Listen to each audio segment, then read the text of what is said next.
This is 5 on your side at noon. Focused on you. We begin today at noon with breaking news in Louisville, Kentucky. A mass shooting leaves 5 people dead, including a police officer. 8 others are injured, including 2 police officers.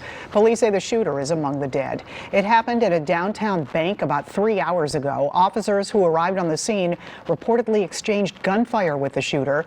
As of right now, police indicate the shooter may have had a connection to the bank, possibly a prior employee. We'll get more details and bring them to you as we get them in. You can see the latest on the 5 on Your Side app. Thanks so much for being here at noon. I'm Kay Quinn. Some Metro riders will no longer be able to use the Call-A-Ride transportation service. As of today, Metro Transit is scaling back rides for people with disabilities. 5 on Your Side's Mercedes McKay has more on what you need to know about the changes.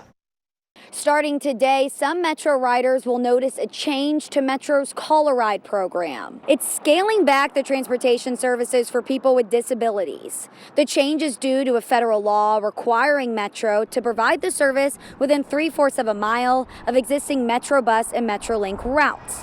Metro officials say these changes will help eliminate wait times and ride denials. It will also improve customer service and create a more reliable experience.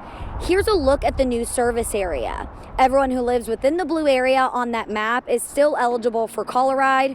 Everyone outside of it in the red is no longer eligible effective today. Disability advocates across the St. Louis area tell 5 on Your Side that this will impact many people in their day-to-day lives. They want Metrolink to look for alternative solutions for these riders. Metrolink says they are going to do that, and this is not something they want to do, but rather something they have to do.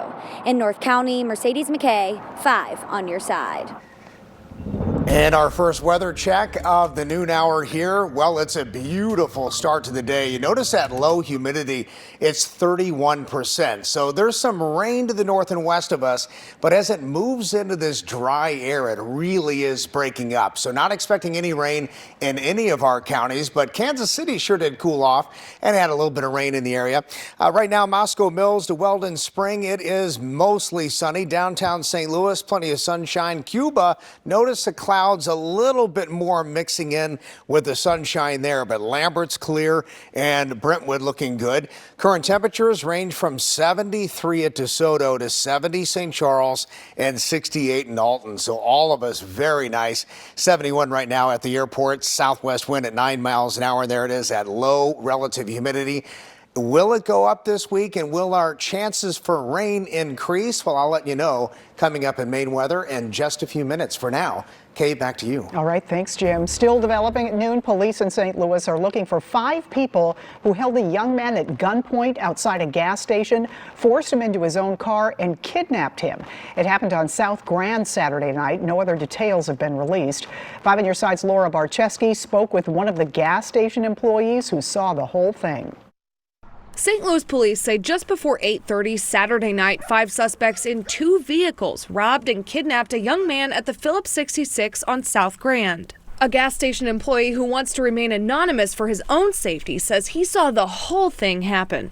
I was actually outside blowing the parking lot and basically walked away from the situation, went on the side of the building, and we had the building on a lockdown. So that was very different if you're not used to it. So, yeah, it was very frightening. He says the victim was sitting in his car at a pump when the suspects boxed him in with their cars, a white Kia Optima and a blue Chevy sedan. And then 2 cars pulled up and basically stopped him and dragged him out of the car, and they brought out guns.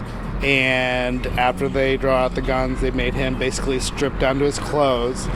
And then after that, they got him in the car, and then they backed up and then basically took off with the guy. St. Louis police say in the report, after searching the victim, the suspects forced him into the passenger side of his own car, a Chevy Bolt, and then drove off. So I don't know if they knew him from something.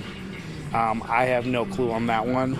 The employee says he's thankful he was able to go home to his family after this frightening situation. I'm glad they didn't do anything to the store or the customers that were here. He says this gas station is an important resource for the community and has never dealt with anything like this before. It hurts.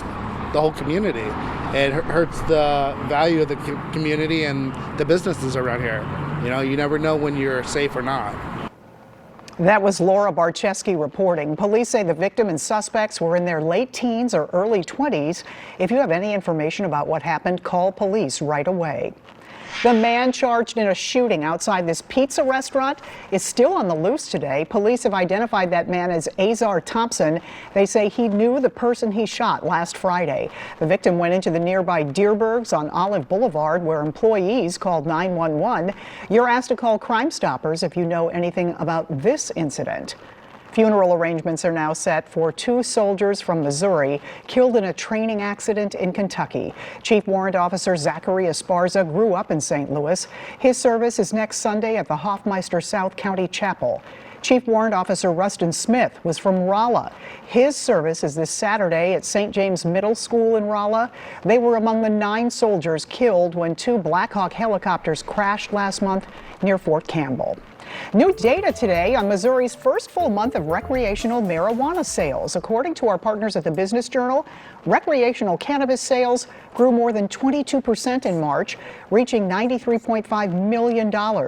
That's almost $60 million more than the first month of sales in Illinois in 2020. As of right now, according to the Journal, Missouri is on track to hit $1 billion in annual sales.